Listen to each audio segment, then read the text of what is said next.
The prisoners pretended to be chatting casually, but when the guards weren't paying attention to their area, one of them deliberately threw a ball toward the perimeter fence. He then boldly crossed the warning line and strutted right up to the wall. But instead of rushing to retrieve the ball, he stood there, carefully surveying his surroundings. The guards still hadn't spotted the prisoner, and he thought his plan was working perfectly. But the next second, the watchtower guards opened fire. He had no choice but to raise his hands high and back away. Jack then calmly explained that he was just there to get the ball back. Soon enough, even the enemy commander showed up.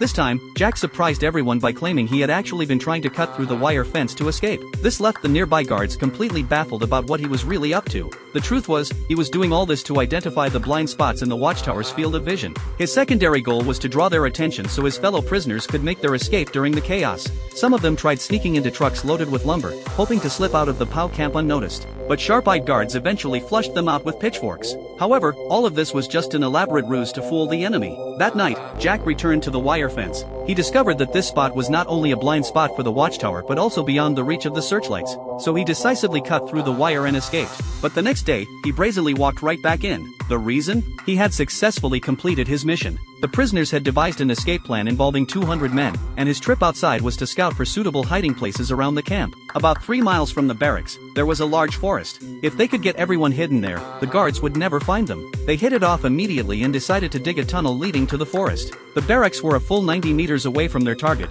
but when freedom was at stake, what did a little difficulty matter? The next day, they deliberately broke a water faucet to lure the guards away. 2 men seized the opportunity to crawl under a vehicle and remove 2 iron bars, which they quickly passed to those inside. Every prisoner in the camp became their mobile surveillance network. When they started digging the tunnel, they had fellow inmates outside swinging sledgehammers to mask the sound of their digging, preventing the guards from hearing any suspicious noises. However, as the tunnel grew longer, the deeper they dug, the darker and more humid the soil became. The surface soil was dry and light-colored, so dumping it directly would easily alert the guards. One ingenious prisoner invented storage bags that could be worn inside pants and were incredibly easy to use. They could dispose of soil effortlessly. Every day, prisoners would take some soil with them when they went outside, and their accomplices would mix it with the surface soil using tools. During exercise time, they also carried soil with them, quietly dumping it on the exercise yard where no one would notice. As the tunnel grew deeper, they even built a ventilation system to solve the oxygen problem. Just when everything was going smoothly, bigger trouble struck. While one prisoner was digging, the tunnel collapsed.